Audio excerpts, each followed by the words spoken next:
Hola, buenas tardes a todos. No sé si me escuchan ahí. Bueno, es un honor poder estar en este momento, en tiempos de pandemia, en tiempos de aislamiento, en momentos tan difíciles. Bueno, con todos ustedes, mi agradecimiento en primer lugar a la presidenta del colegio, la doctora María Victoria Lorences, por la invitación. Eh, Más allá de que el Colegio de Abogados es mi casa, siempre es un honor estar invitado. Agradecer también a Mónica del Bene, del área académica, a Cristina Cresca y a la doctora Gabriela Estorino, que va a oficiar de moderadora en el día de hoy, que es parte de nuestra cátedra en la Universidad de Lomas.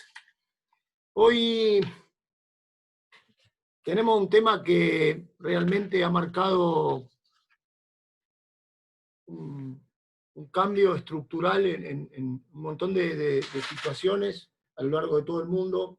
Mi enfoque de esta nueva situación es analizar lo que ocurrió en el pasado, lo que ocurre hoy, por lo menos en los sistemas jurídicos que más efectos generan en nuestro sistema, con un código civil que paradójicamente, cumpliendo ahora 5 años, está adaptado a la realidad que estamos viviendo, con todas las situaciones que se pueden derivar, con normas de emergencia que han surgido y que afectan contratos, muchas veces cuestiones tan discutidas en los medios y cuestiones tan discutidas a nivel académico, pero que veremos después pasa en la mayoría de los lugares del mundo, porque esta pandemia ha afectado y los distintos gobiernos han emitido normas para resolver montones de situaciones que derivan de esto. Y recalco que nuestro código, con su reforma, nos pone en un lugar en el cual vamos a encontrar en todo este camino que yo voy a recorrer, bastante extenso, vamos a encontrar en el código y en las normas vigentes solución para lo nuestro, como abogados, como jueces, como alumnos, porque en definitiva todavía no tenemos grandes resoluciones judiciales, todavía no tenemos una idea de cómo van a reaccionar ante cada una de las situaciones, pero lo que sí tenemos claro es que montones de contratos se encuentran afectados. Muchas veces se escucha uno y lee que la afectación más fuerte es Gran Buenos Aires y Capital Federal y Cava, hoy denominado AMBA. Y la realidad es que el AMBA y todo lo que es Buenos Aires, Gran Buenos Aires y la provincia, mueven el comercio y relaciones contractuales que vinculan a todo el país. Razón por la cual probablemente en una provincia en la cual no haya casos o no hay muchos casos, se ven afectados igual a nivel contractual. En la historia uno va a encontrar, y hay un punto en el cual yo discrepo con algunos autores, ha habido interesantes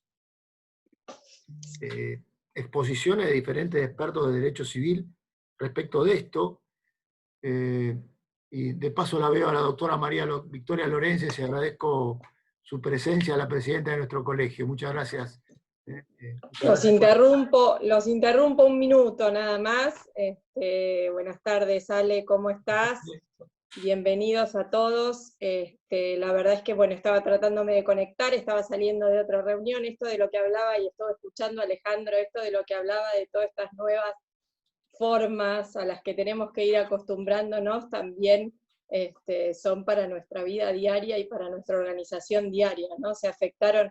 Esta nueva realidad en la que vivimos afecta a los contratos y afecta a nuestra vida diaria absolutamente en todo, así que la verdad que gracias, Alejandro, por estar acá presente. Quería agradecerte, quería darles la bienvenida a todos. Hace un tiempo que ya estábamos planeando esta charla, un tema sumamente interesante.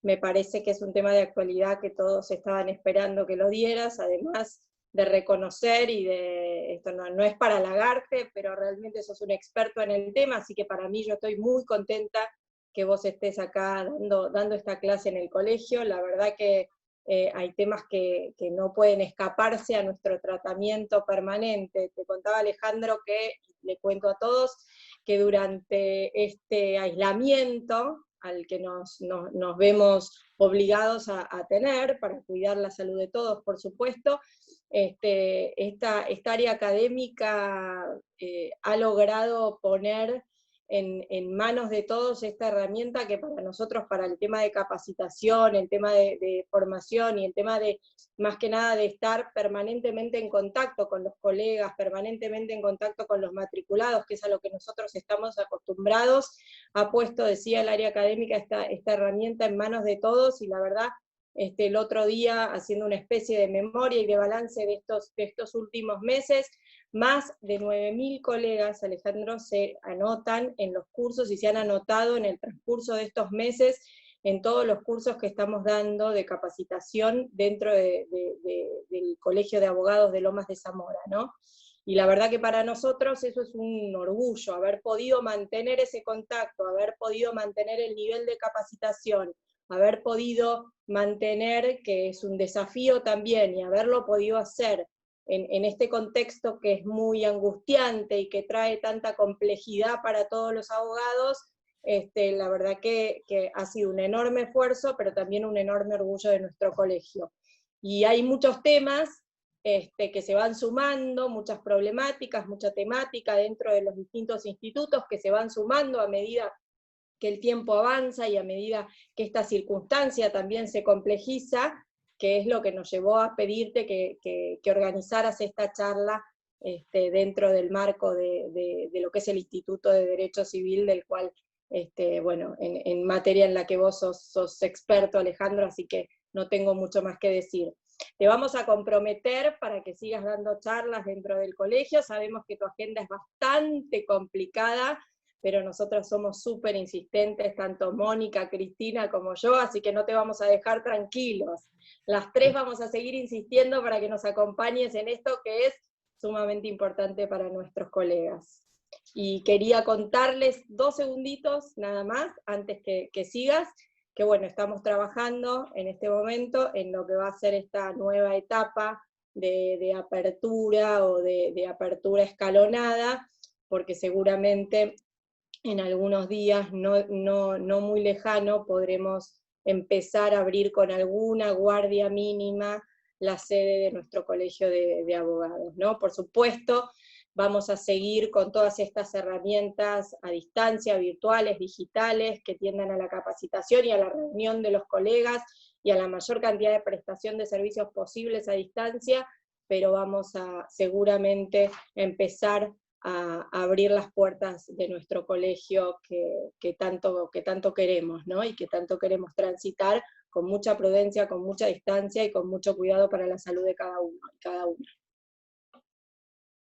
Bueno, gracias Vicky, ya había agradecido la invitación, gracias por los halagos exagerados, y sabés que el colegio es mi casa, y gracias a Mónica, a Cristina y a la doctora Estorino que me acompaña hoy, y ojalá que tengamos en el futuro un montón de posibilidades de que se resuelva este problema, resolver en un año muy duro que vamos a tener el año que viene los abogados con todo esto, y que podamos resolver principalmente el tema salud, más allá de que este tipo de capacitación creo que llegó para quedarse, y que Sí, en claro. el colegio de Lomas es pionero de un montón de cosas, y en esto también.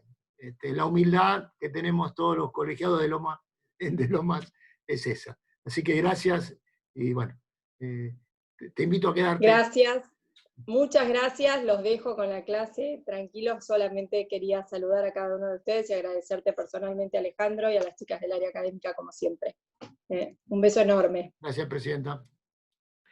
Bueno, decía, nosotros tenemos, continuando, un código bastante adaptado. Cuando veamos el resto de los cuerpos normativos, vemos que Argentina adaptó en su último código situaciones que en algunos países todavía no están.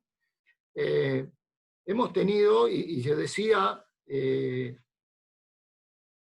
uno de los temas que va a ser discutido es la imprevisibilidad en las distintas situaciones que vamos a ver. Entonces, lo decía el doctor Rivera el otro día en una charla, lo pensamos varios, es imprevisible, viendo las películas que vemos en televisión, en Netflix, en Amazon, pandemia, epidemia, otra que se llama peste, otra que se llama contagio, después de haber tenido epidemias y pandemias terribles, desde la gripe española, mal llamada, pero públicamente conocida como gripe española, hablando ya del siglo XX, lo que fue el tema del HIV, H1N1, ébola y algunas otras que no nos impactaron demasiado a nosotros, lo que ocurre con el dengue, y es previsible que pueda ocurrir lo que está ocurriendo. Lo que no sé, y esto es lo que en definitiva yo voy a manifestarme en apoyo de esta postura, en concreto quizás sea imprevisible. Cuando uno va a contratar, no piensa, si tengo que pagar una cuota de un auto, no imagina que dentro de 2 meses, porque nosotros no nos olvidemos, entró el primer caso el 3 de marzo. Tenemos normas enseguidita, el 19 de marzo del 20 entramos con una norma nueva, fue todo verdaderamente imprevisto. Tiro el tema de la imprevisibilidad en general porque es una de las cosas que se discute en un sistema jurídico nuestro, que veremos después, a lo largo de su historia, ha avalado la intervención del Estado y tiene a la revisión contractual como un instituto que llegó tarde porque mientras que en otros países, veremos después, a principios del siglo XX y otros ya en el siglo XIX, perdón, incluso en el derecho inglés, se avalaba la intervención de los jueces o del Estado en un contrato. A nosotros nos llega con la reforma de la 17711, con el artículo 1198, con lo que fue el 954 del Código Viejo y la lesión, y más que nada la segunda parte de 1198, con una estructura rígida que nos venía del artículo 1197 y 1137 de Vélez, en una postura tomada del Código de Napoleón, ¿no? el Código francés, del cual Vélez toma mucho. A ver, el tema pandemia, y yo me animé a marcar algunas paradojas y algunos puntos. Yo les voy a poner allí en pantalla ahora un PowerPoint que nos va a servir de guía para que ustedes tomen nota. Después esto va a quedar grabado, o sea que cuando quede grabado este Power ustedes lo pueden frenar y hacer lo que quieran. Me voy a tomar el atrevimiento al final, después de caminar todo lo que me gustaría ver y transmitir, sin tener la verdad absoluta para nada. Lo que me parece a mí y a la mayoría de los docentes y juristas con los que hablo, no tenemos jurisprudencia, poquito tenemos de Europa, muy poquitos fallos, España, Italia, Alemania, que ha intervenido muy fuerte, pero muy poquita jurisprudencia en lo que estamos hablando hoy. Y me animo a hacer una propuesta, por supuesto, a corregir, a ampliar por cada uno de nosotros en los días que corren, al final. ¿Bien?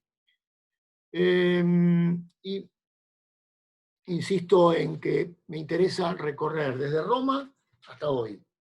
¿Por qué? Porque montones de institutos y montones de situaciones, desde la plaga o peste de Justiniano, que yo les voy a mostrar ahora, nos han encontrado en situaciones parecidas, con normas distintas, pero con normas que, a pesar de Instituta de Justiniano, para tomar 1500 y algo perdón, en el 500 y algo después de Cristo, estamos hablando 1500 años atrás, un poquito más, y pensar que en aquella época los romanos ya empezaban a tener normas que todavía nosotros seguimos usando. Bien, enfermedades que no podían dominar y que nosotros podemos sin seguir dominar. Razón por la cual a mí me gusta recorrer el camino, como puede a veces hacer un juez en una sentencia. y por eso les he armado esta guía, y vamos a ir entrando y saliendo de esta situación, a ver si puedo compartir. Allí. ¿Bien? ¿Gabriela se ve correctamente? Sí, se ve perfecto. Sí. Bien. Ahora, ahí arrancamos. Yo me permití marcar este tema de las pestes, ¿por qué? Porque el código de Vélez menciona las pestes, porque así se llamaban históricamente. Aquí yo les pongo lo que la realidad médica denomina como peste, la Yersinia pestis, pero que en realidad a lo largo de muchísimos años, después vino la peste bubónica, la peste negra, muy reconocida, que llegó incluso a Venecia. Antiguamente estas pestes viajaban en barco, hoy viajan en avión. Como el conocimiento nuestro y nuestra adaptación y poder saber lo que ocurre en el resto del mundo a nivel jurídico, hoy lo tenemos en 2 minutos en la computadora. Hoy las pestes viajan de otra manera. Esto, en definitiva, la epidemia o pandemia, es importante como abogados tener en cuenta esta determinación. A veces dicen, no, bueno, la Organización Mundial de la Salud determinó que COVID-19 es pandemia, y para nosotros es importante. Y para nosotros es importante, por más que para la gente en general diga, no me cambió nada, se sigue enfermando el vecino de enfrente, se enferma el de la otra cuadra, sabemos de qué se trata la enfermedad y que es difícil de curar, que no hay vacuna y que no hay medicación, pero para nosotros jurídicamente es importante que el gobierno determine algo, marque fechas, o que la Organización Mundial de la Salud diga que es pandemia o es epidemia, porque eso nos va a permitir un efecto a nivel contractual, o nos va a permitir marcar situaciones. ¿Bien?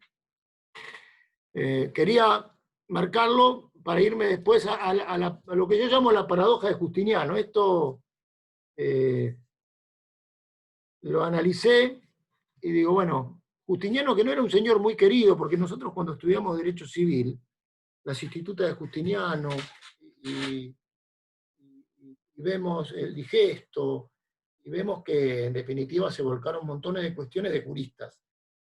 ¿Bien? Y que Justiniano era un señor, un emperador, que en Constantinopla, con la gente en medio de la peste, le seguía cobrando impuestos y tenía una postura bastante complicada y un prestigio bastante complicado. Sin perjuicio de esto, yo les marco acá, 527 cuando asume, bien, 533, el corpus, las institutas, el digesto, que marca algo el digesto que toda la vida no nos creímos verdad.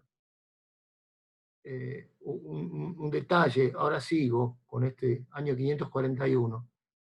Nosotros los abogados, ¿no?, y los que estudiamos Derecho, tenemos que creer que alguien escribió hace 1500 años algo, que fue pasando de libro en libro, de generación en generación, que mucho guardado se encuentra en Roma real, pero nosotros nos abocamos a leer lo que tenemos a disposición. Pero también tenemos que tener una parte de credibilidad en esto. Tenemos que creer lo que pasó hace 1500 años, cuando me cuesta creer lo que me pasó en la semana pasada, o lo que dice el diario hoy, mañana lo desmiente. Volviendo a esto, el corpus y las novelas, las institutas, el digesto, más que nada el digesto. Fíjense, asume, aparece esta gran obra, estas compilaciones, y aparece dentro del digesto lo que aparece como el casus, y más que nada, lo que después toda la historia del derecho, lo pueden explicar mejor los profesores de Derecho Romano, sería una falta de respeto entrometerme demasiado, pero se toma de una parte del digesto para aplicar la cláusula rebus sic stantibus. ¿Y cuál es la paradoja, no? Se crea y enseguidita tiene, o aparece, y enseguidita en el 541 aparece la plaga o peste de Justiniano. O sea, asume, tenemos la gran obra de Justiniano, en la cual se incluyen institutos que podemos llegar a tomar hoy, y aparece la plaga o peste, en la cual casi se muere también Justiniano, pero no. Que incluso cuando vuelve al núcleo europeo, cuando vuelve a Italia y se modifican situaciones, esta plaga siguió avanzando. Pero yo quería marcarles la paradoja porque se toma un texto de Neracio, uno de los que en definitiva plasmó ideas en todo lo que se formó, y se toma este texto que ahora les voy a mostrar, que es difícil de encontrar, y en este texto de Neracio se trata de interpretar que el pacta sunt servanda, que era la regla, tenía una cláusula: los pactos están para cumplirlos en tanto y en cuanto las condiciones no cambien. ¿Y qué le viene enseguida a Justiniano? La plaga o peste, que le mató una cantidad enorme de gente en Constantinopla y después se fue para el centro de Europa. ¿Y qué ocurre? Que esta cláusula rebus sic stantibus, viendo los profesores o quienes han leído a fondo en Europa esta situación, está tomada de una cláusula bastante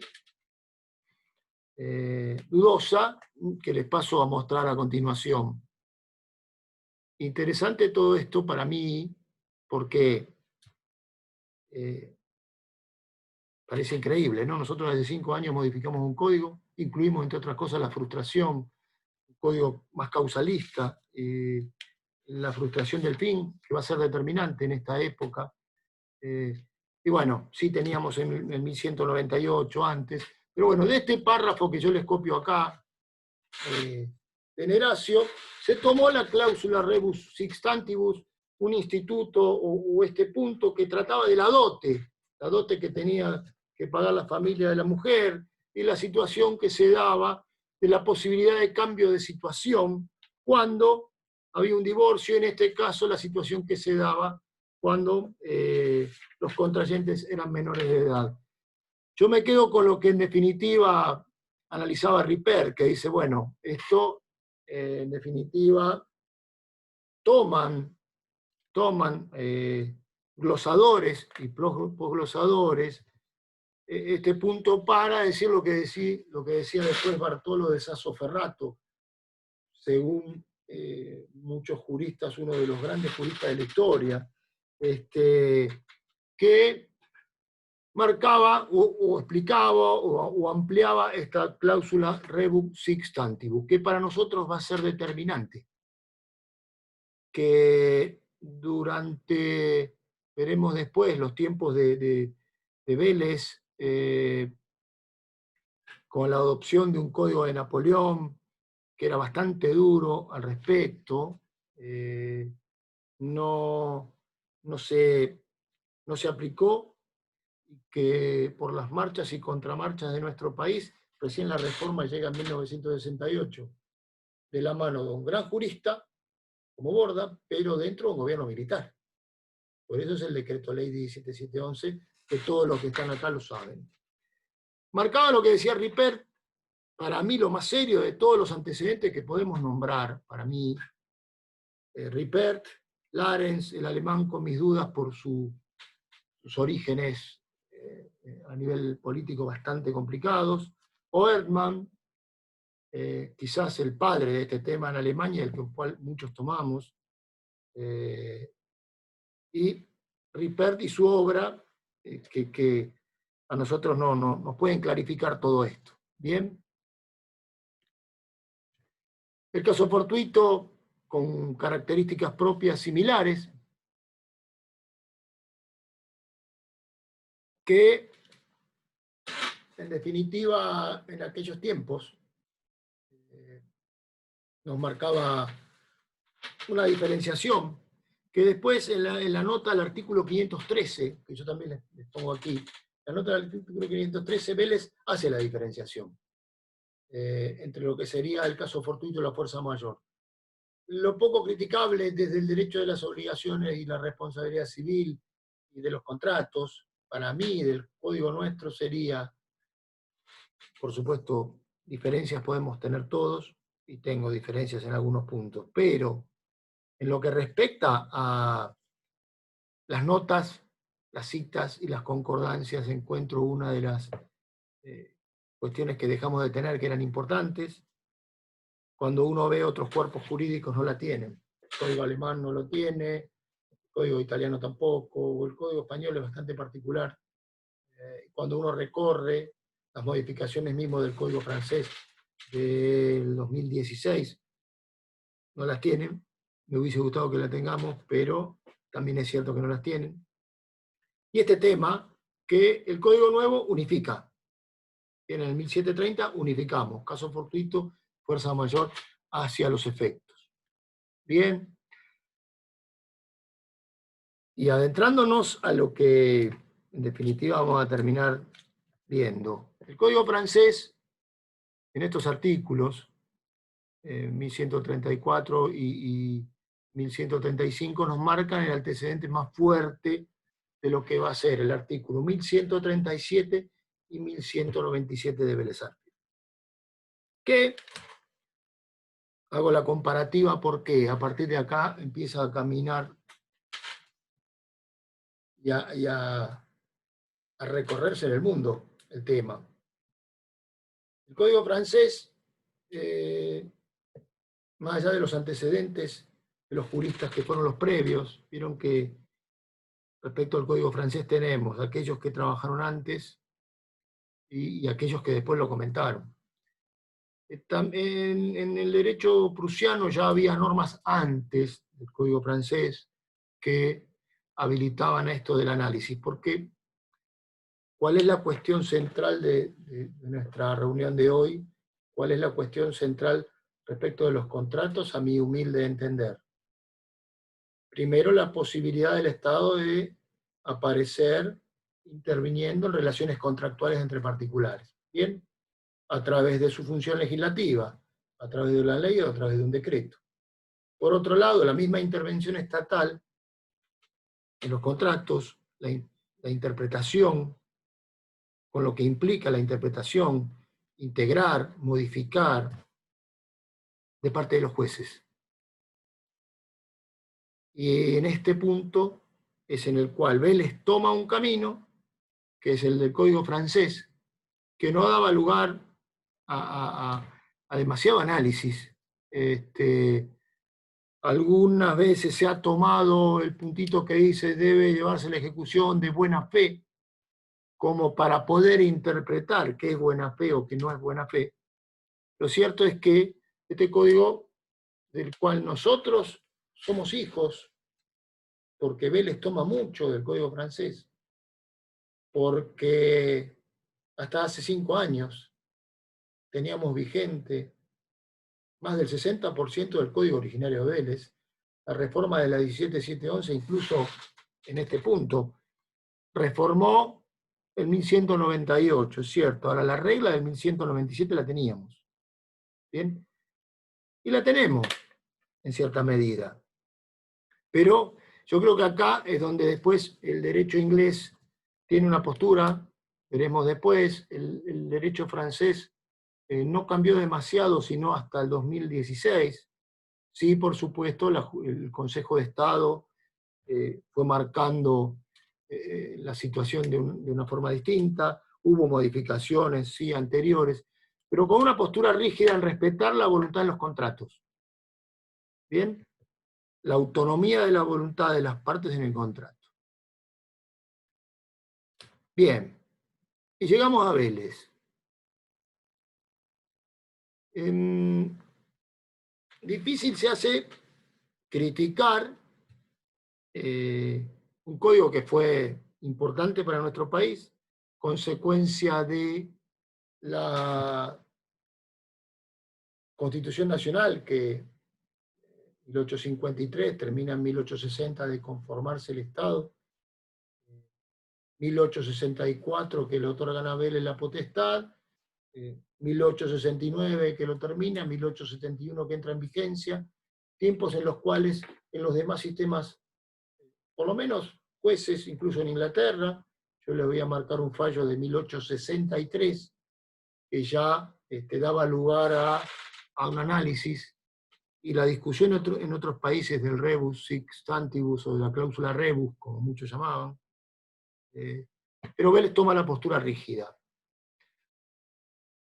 Discutida mi postura siempre, yo en esto no difícil acompañar en aquel momento y también difícil ahora.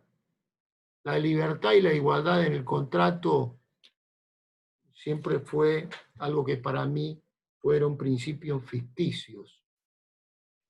No somos todos iguales. De hecho, después con el 954, 1968 recién,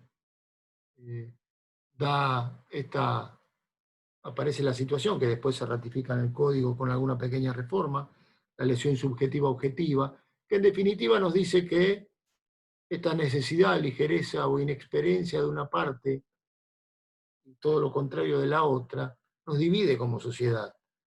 Están los necesitados y los no necesitados, están los que tienen ligereza en los negocios y los que no, ¿bien? Y ahí están los expertos e inexpertos.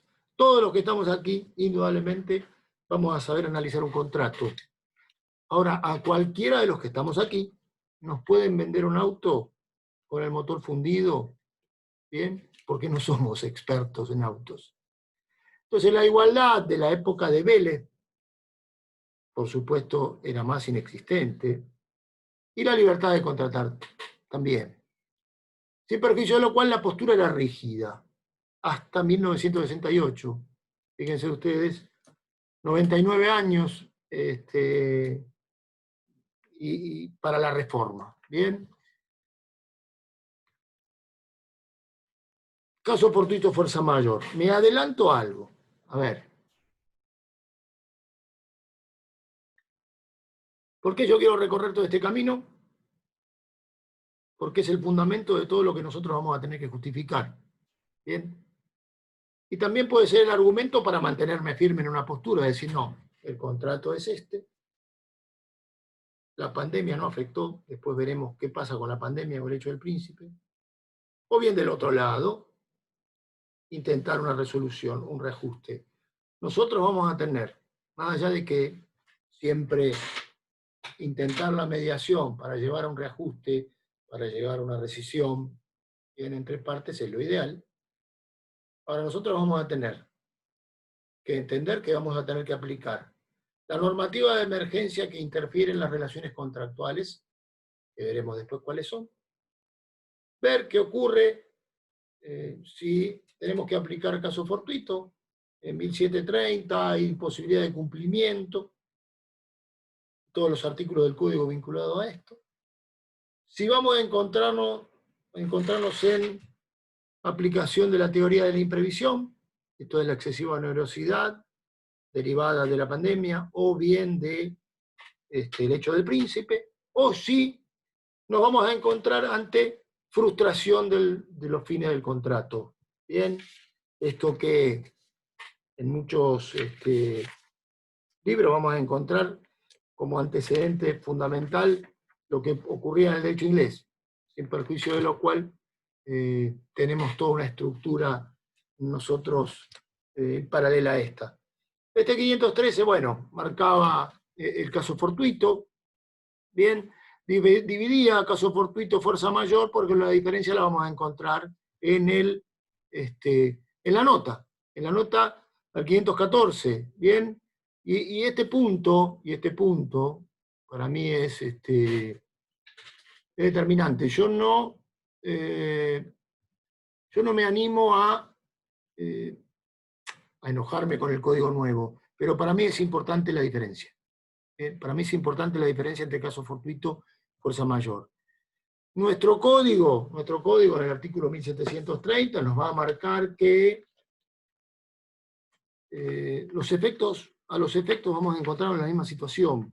Bien, porque el código dice, este código emplea los términos caso fortuito y fuerza mayor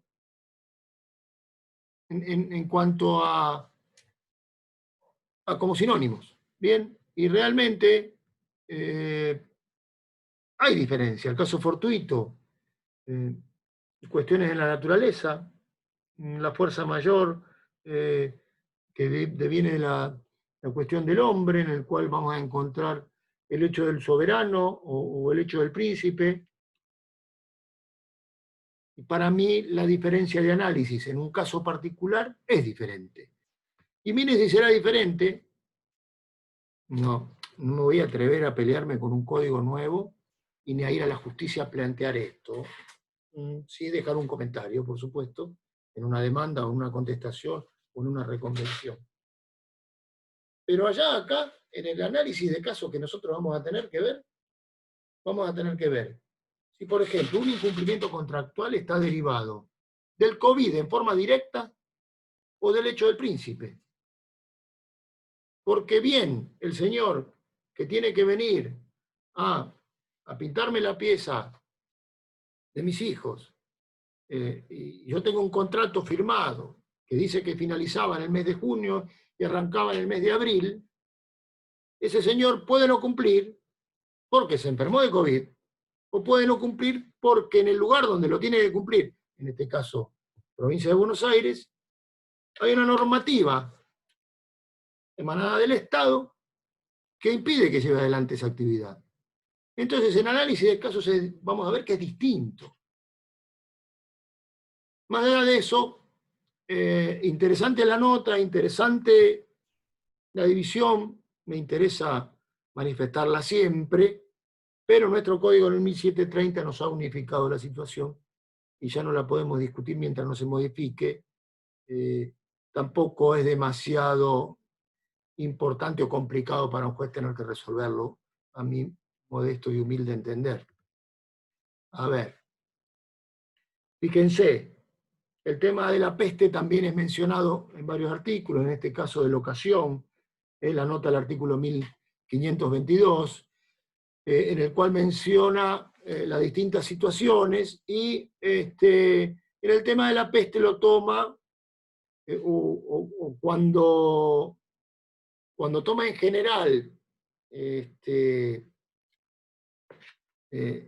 a la peste como algo que constituye un caso fortuito, en el caso de la nota 1522, siguiendo a Marcadet y un comentario del Código francés, que nos marca que si uno se encontraba en una locación y el locatario cese de ocupar la cosa por su propia voluntad, por precaución, en este caso la peste no va a ser un impedimento. Cuestión discutible hoy. Esa postura de Vélez, imagínense, trasponémosla a hoy, a un contrato de locación. El señor o que tiene una situación acomodable a este artículo hoy, ¿verdad? Pero bueno, nosotros, y voy a acelerar un poquito porque creo que son como 64 placas de esta que yo he armado, o sea que tenemos para largo, por suerte. ¿Qué pasa? Más allá de los distintos criterios, importante lo que veremos después del derecho inglés, importante lo que fue pasando en los distintos sistemas jurídicos, pero paradójicamente el primer caso, que incluso hasta cambia la terminología porque habla de imprevisión, es de la Compañía de Bordeaux, un caso de la Primera Guerra Mundial, que tiene todo un trasfondo. Después, en algún momento les puedo pasar en un lugar en el cual tienen los fallos del Consejo de Estado francés traducidos, y con una clave se puede acceder. Este caso, en definitiva, ¿a qué se trataba? Primero, ¿por qué marca la historia nuestra? Porque es el primer antecedente en un derecho determinante para el sistema argentino, en el cual esta situación del pacta sunt servanda, los pactos están para cumplirlos, en cuanto las condiciones no cambien desde el momento en que suscribimos el contrato hasta que lo tenemos que cumplir, por primera vez un sistema jurídico relevante marca un antes y un después, reconociendo la teoría de la imprevisión. No menciona tanto el rebus, no menciona tanto rebus sixtantibus, pero sí imprevisión, el fallo. Esto del 30 de marzo de 1916. Bueno, esta es la Compañía General de Alumbrado de Bordeaux, que en definitiva, el alumbrado público que tenía como elemento determinante e insumo fundamental el gas de carbón. Bien. En parte del fallo y por comentarios, y los alemanes en la guerra habían tomado yacimientos carboníferos, incluso habían destruido. Bien. El valor del carbón se fue en exceso en valores, se tornó excesivamente oneroso. Bueno, la compañía se presenta y pide o la resolución del contrato o un aumento del valor del canon o una indemnización por las pérdidas o compensación. En primera instancia se lo rechaza, y aparece, bien, el Consejo de Estado francés, en este fallo del 30 de marzo de 1916, revoca la decisión. A diferencia de lo que nosotros vamos a ver después, no hay un reajuste de prestaciones hacia atrás, no hay una resolución del contrato, pero se ordena hacer un nuevo acuerdo, y además de ordenarse hacerse un nuevo acuerdo, se ordena una indemnización. Bien. ¿Cuál era el sustento del municipio? En definitiva, el sustento era 1134 y 1135. No se lo olviden del Código francés, del cual Vélez toma, en definitiva, su 1137 y su 1197, entre otros artículos. Espero que se haya entendido. Primer caso en el derecho moderno, si se quiere, en el cual un órgano importante para generar efecto en la Argentina es porque el Consejo de Estado francés para nosotros, y sus fallos incluso después en lo que es en materia obligacional, lo que es en responsabilidad civil, riesgo, y todos los fallos del Consejo de Estado fueron muy tomados por el derecho argentino. Este caso fue tomado a nivel mundial, más allá de que se trata de un contrato público y de un contrato administrativo, en el cual también se menciona este artículo 1134 y 1135. Bien, a ver,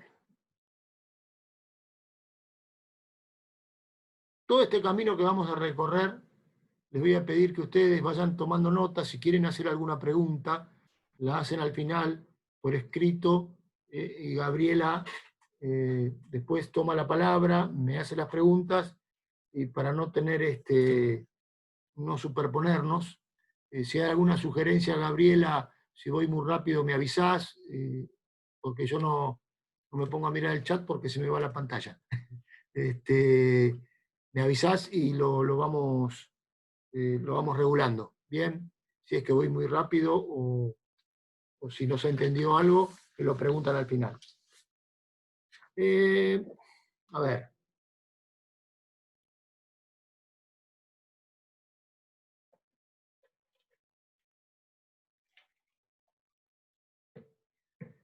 Nuestro derecho.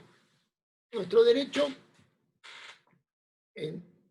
tiene, recuerden el Código de Vélez, pero tiene un punto de inflexión de importancia, por supuesto, incluso en el gobierno de Irigoyen, los efectos del gobierno de Irigoyen.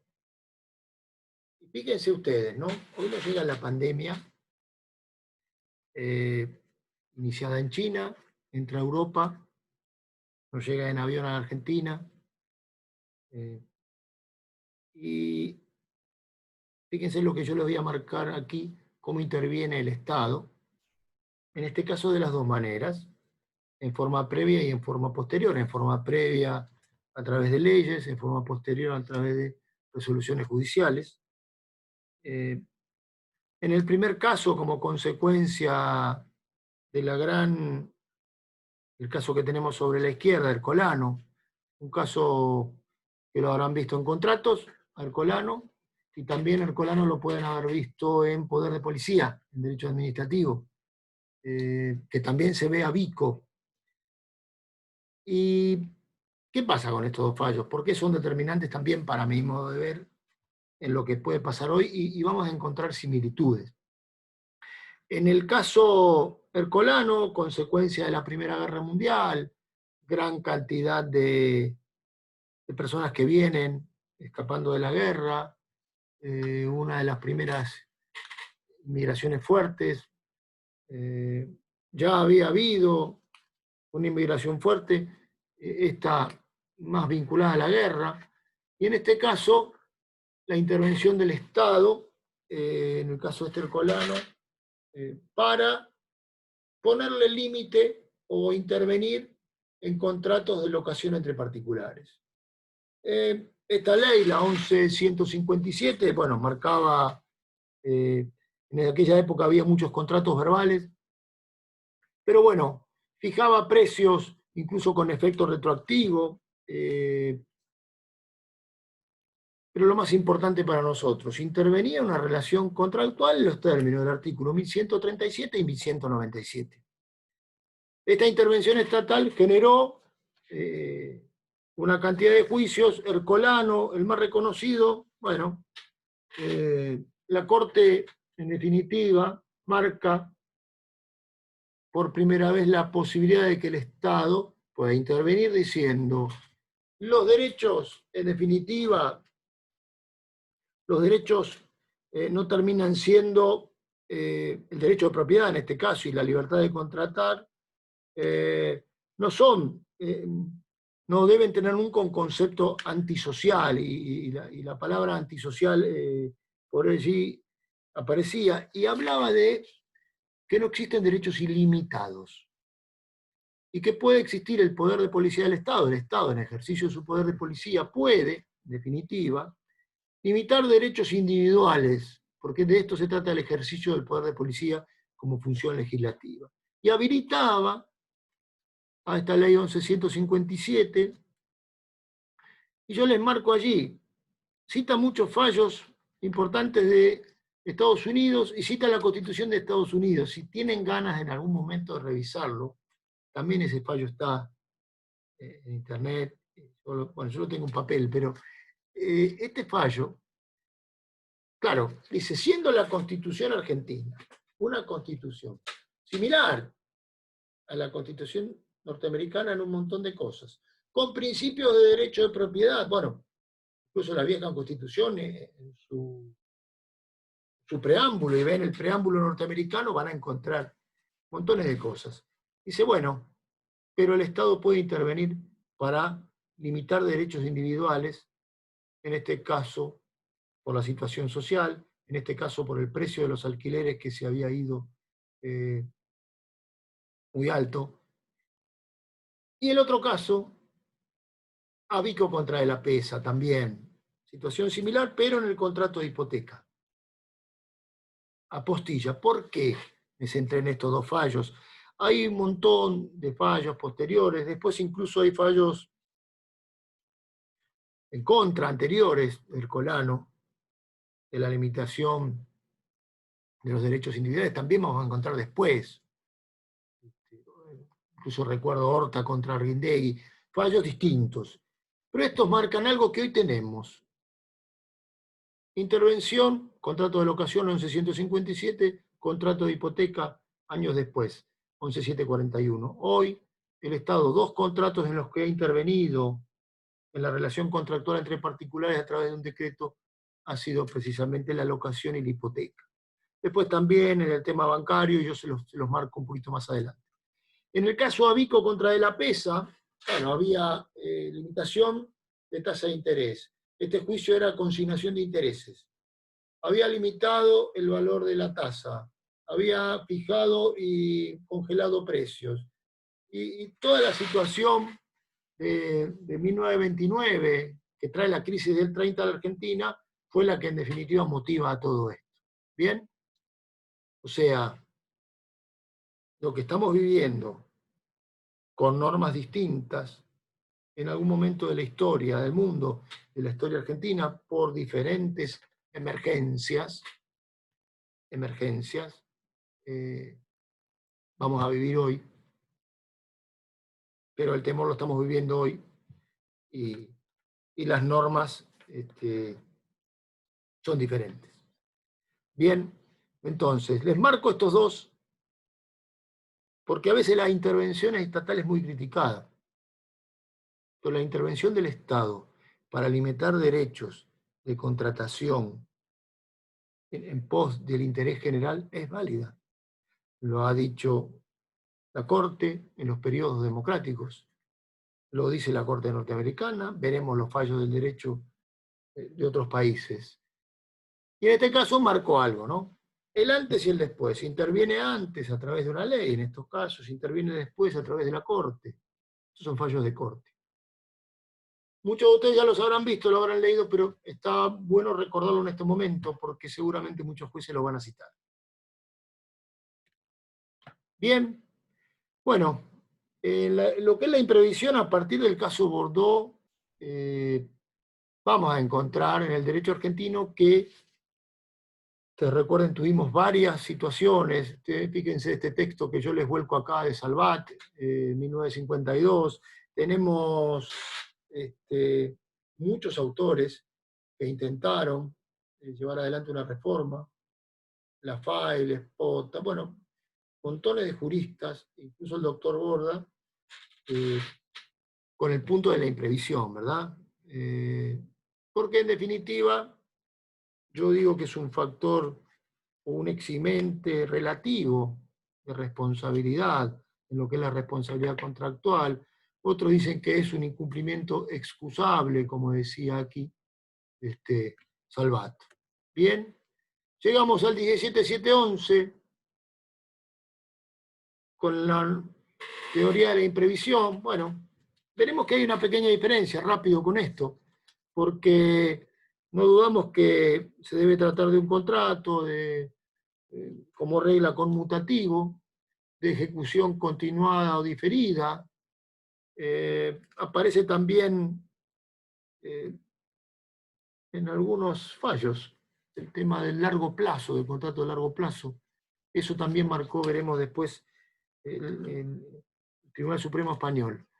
Pero bueno, en este 1198, contratos conmutativos como regla, en el aleatorio, en el cual hay un riesgo, solamente vamos a aplicar la teoría de la imprevisión, si, y lo mismo ocurre hoy, si el alea es sobrepasada, o sea, si la excesiva onerosidad supera el alea propia del contrato. Bien, el acontecimiento sobreveniente, extraordinario, imprevisible, repito, imprevisible en concreto, está, porque acá vemos el acontecimiento imprevisible, y vuelvo a decir, ¿es la pandemia imprevisible? Y para el análisis del contrato, y sí, en el horizonte que tenemos. En nuestro fuero íntimo, en nuestro pensamiento, ¿podemos pensar que puede existir eso? Y sí, puede haber una pandemia.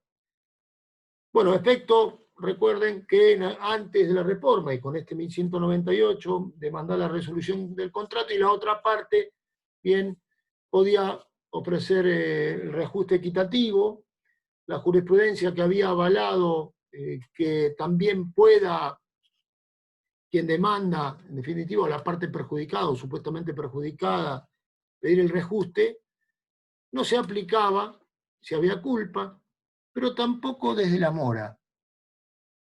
O sea, si el deudor se encontraba en mora ya y aparece el acontecimiento extraordinario y imprevisible, no se aplica. Yo con este punto coincido, pero va a haber dudas con el Código Nuevo. ¿Bien?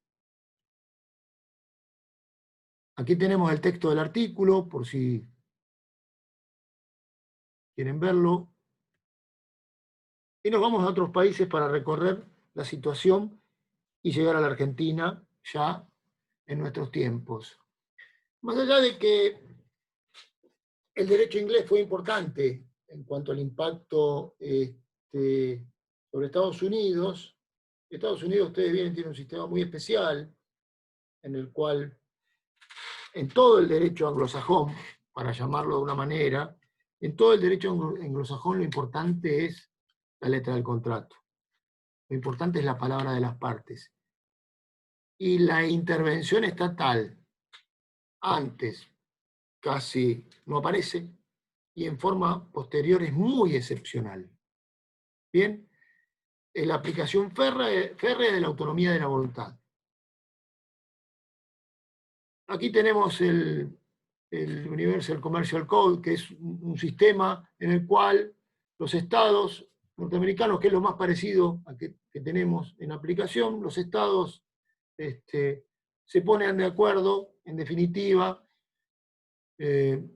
debido a la fuerza de cada uno de los estados, de uniformar criterios para que se cumplan de una misma manera. Bien, ellos no tienen un código único como nosotros, los estados van marcando la normativa, no tenemos las potestades delegadas como tenemos, más allá de que la Constitución norteamericana tiene similitudes y nosotros, en definitiva, tenemos similitudes al sistema presidencialista norteamericano, más allá de la aparición del jefe de gabinete y los cambios que hubo, nuestra Constitución, la gran diferencia a nivel Estado es que allá los estados determinan estas normas de fondo. Y después lo demás adhieres para intentar estas entidades comerciales llevar adelante esto. Bien, aquí, por si después lo quieren ver con más tranquilidad, lo que hay es una excusa por incumplimiento de las condiciones presuntas. O sea, en ciertas situaciones y en ciertos contratos puede haber una demora, puede haber situaciones que razonablemente pueden ser analizadas. Bien, en un sistema jurídico totalmente distinto. Un caso que sí para nosotros es fundamental en la evolución, en este caso Taylor versus Caldwell, 1863. Más allá de que la justicia inglesa en definitiva no aplicara este criterio en forma unánime, ¿qué tenemos? Una aplicación que después, en el caso Krell, en 1903, se toma como antecedente el fallo de este juez aquí, en el cual aparece esto del rebus sic stantibus, y que, como yo les describo acá, citan el código francés y normas del derecho romano, un sacrilegio para los ingleses, pero en definitiva, estas normativas que vengo hablando yo y que Ripert tomaba de Bartolo de Sassoferrato y todos los antecedentes que se toman de aquel punto de Neracio del digesto, que llevan a la posibilidad de los jueces de revisar una relación contractual, en este caso alguien que alquila, bueno, una sala de música que se incendia, y en definitiva demandan y quedó demostrado que no hubo culpa de las partes y que era imposible la ejecución del contrato. Bien. Este fallo lo van a encontrar como antecedente previo a los casos vulgarmente conocidos como casos de coronación, que es cuando asume el rey Eduardo VII en Inglaterra, que es el fallo de 1903, pero el caso había sido de 1902. Krell versus Henry, este fallo de 1903 sí marca una historia sobre la frustración de los fines, que nosotros claramente lo tenemos ahora, después de la larga discusión de causalismo y anticausalismo que teníamos en nuestro derecho. Este antecedente, en definitiva, que hoy bien es aplicable a lo que ocurre con la pandemia, con toda esta gente que alquiló un local para hacer el cumpleaños de 15 de la hija, y tenemos un montón de normas que yo después les voy a marcar bien claramente, que en definitiva impiden, desde la realización por el aislamiento hasta la ejecución del contrato, ¿bien? Que se frustra la finalidad. Y nosotros tenemos un artículo, veremos que en 1090 nos resuelve el problema en un código de avanzada, como decía hace un ratito. Este fallo, fíjense ustedes, ¿no? Más de 100 años con esto, casi 120. Detrás de montones de fallos similares. se frustró la causa fin del contrato. Una de las situaciones que nosotros vamos a tener que aplicar en el temita hoy, ¿bien? O que nos puede llegar a pasar hoy. Doctor, Sí, disculpe que lo moleste. No se ve la filmina completa abajo. a ver, Ahí está. ¿ahora? Ahí se lee entero, sí, sí. Ah, bueno, bueno. Ahí se lee bien. El punto es la frustración del PIN, como yo le diré más adelante, es una de las situaciones que vamos a tener que utilizar este 1090. Por supuesto, si hay acuerdo de partes. Yo les marco después un caso argentino reciente de aplicación. Nosotros tenemos un código nuevo y no tenemos mucha jurisprudencia sobre este punto. ¿Bien? Bien. Ahora, el derecho inglés moderno, vuelvo un poquito atrás lo que dije hace un ratito. El derecho anglosajón en general es reacio a analizar cláusulas contractuales, salvo que en una cláusula esté prevista la fuerza mayor o la onerosidad. Bien, la cláusula hardship, esto en definitiva es esta cláusula de excesiva onerosidad, en la que las partes pactan y que además es muy común en el derecho internacional. Bien, ahí se ve completa. Me fui. Sí, sí, ahí sí. Los jueces, si hay cláusulas previas, se niegan en el sistema inglés y en todo el sistema anglosajón, y tengan en cuenta que el sistema inglés tiene como continuidad o aplicación inmediata a todos los países del Common Law. Y aplicaciones de frustración bastante restringidas hoy, entendiéndose que las partes lo pudieron prever en un contrato. Y las cláusulas hardship, en definitiva, son estas cláusulas que permiten revisar el contrato ante la afectación de cuestiones económicas, muy habituales en el derecho internacional, en el cual vamos a encontrar mucha crítica que es viable e importante en los países desarrollados, y no así en los países que tienen habitualmente crisis económicas o emergencias. Esta es una crítica bastante dura de algunos internacionalistas. Importante. Bien. Revisamos ya lo que nos vuelca después el derecho argentino. Yo le decía o nombraba hace un rato, para mí el padre del análisis de la base del negocio, el padre de la representación mental, en definitiva, como decía Ortman, la representación mental de una de las partes en el momento de la conclusión del negocio jurídico, conocida en su totalidad y no rechazada por otra parte, en lo que las partes se representaron en la etapa a negociar que iba a pasar. Esto nos lleva a Larens, que toma a Ortman, no son contemporáneos. No me gusta citar mucho a Larens por su pasado y sus antecedentes personales políticos, pero más allá de eso, toma Larens de Ortman, y Alemania en este punto de vista hoy tiene un código bastante moderno, más allá de todas las normas que han surgido nuevas. Ellos son los que se adentraron a analizar el sistema y lo que las partes en definitiva tuvieron en miras a la hora de llevar adelante el contrato, que nosotros resolvemos con el 1090 y el 1091 básicamente. Bien, si algún día hay que leer o tienen que comprar o tienen que buscar antecedentes, Rippert, Oerman, Larens, más que nada Rippert, que nuclea a todos en su conocimiento, son, a mi modo de ver, de lo más respetable. Bien. Alemania tiene el caso fortuito, bien, Alemania tiene lo que llaman ellos interrupción de la base de negocio, lo que sería, como yo les puse arriba, esto es una opinión personal, después de haberlo leído bastante, es un rebus sic stantibus adaptado a sus circunstancias, pero vean ustedes, y voy a repetir a cada rato algo, que vamos a tener nosotros los abogados. Vamos a tener la norma de emergencia, vamos a tener los antecedentes de los demás países, especialmente los que tienen sistemas similares. Vamos a tener lo que el Código Civil, en definitiva, nos da. Puede sumarse algún detalle más, pero en regla general, lo que es el 1091, con la imprevisión, lo que es el caso fortuito e imposibilidad de cumplimiento, o sea, excesiva onerosidad con el 1091, 1730 y todos los artículos concordantes de imposibilidad de cumplimiento, por caso fortuito o fuerza mayor, frustración de los fines del contrato. Esto que decía recién, toda esta gente que alquiló,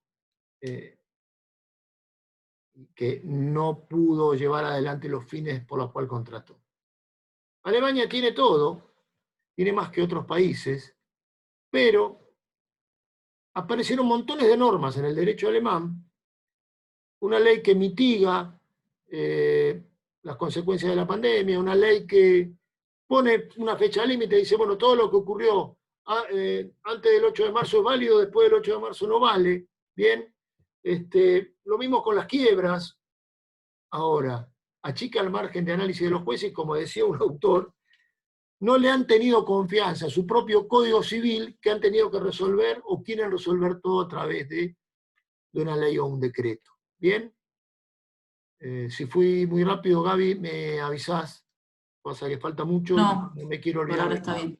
No me quiero olvidar de nada, porque todo esto nos puede tocar un contrato nuestro, también nos puede tocar un contrato de cumplimiento en el exterior. Veía un artículo de lo que ocurre con los jugadores de fútbol, por ejemplo, los contratos entre entidades nuestras y de otros países. O sea, tenemos a veces aplicación de normas locales de otro lugar, y por sobre todas las cosas, Alemania, lo que es frustración, con Oerman y Larens, por más que no me guste, marcan antecedentes fuertes para lo que es nuestro sistema jurídico. A ver, Francia. Francia tuvo la gran reforma en derecho de obligaciones y contratos, ¿bien? Con un sistema que aún, más allá de las modificaciones que hubo antes del 2016, sigue siendo bastante rígido en cuanto al análisis contractual. Bien. Y esto me detengo un poquitito porque es una realidad. Hay países que tienen mayor intervención y hay países que tienen menor intervención.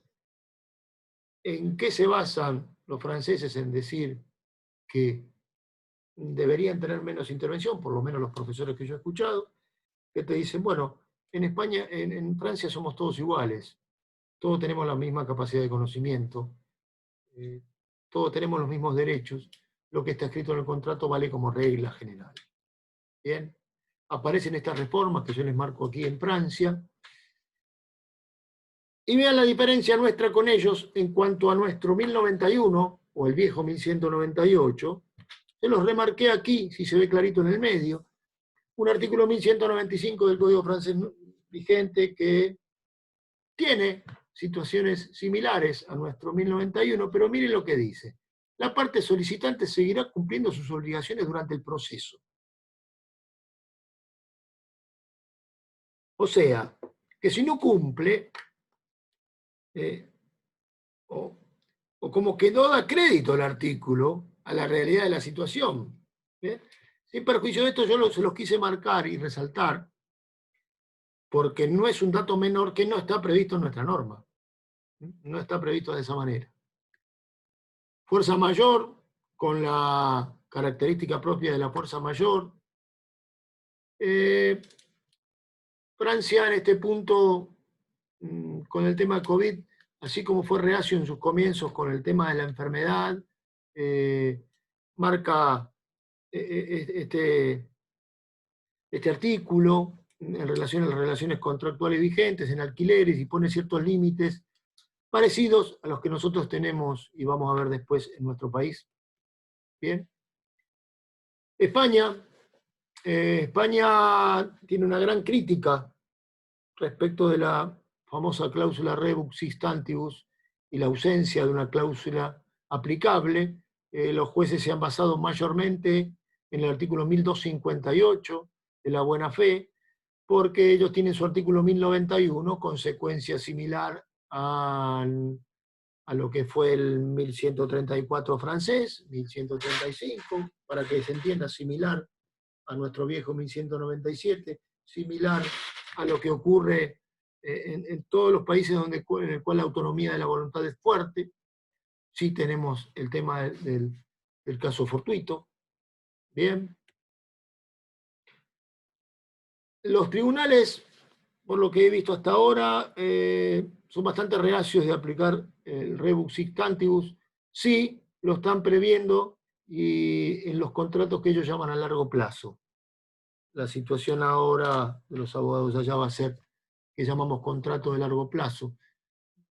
Podemos charlar del tema en lo que pasa en los contratos de nuestro país también. Bien.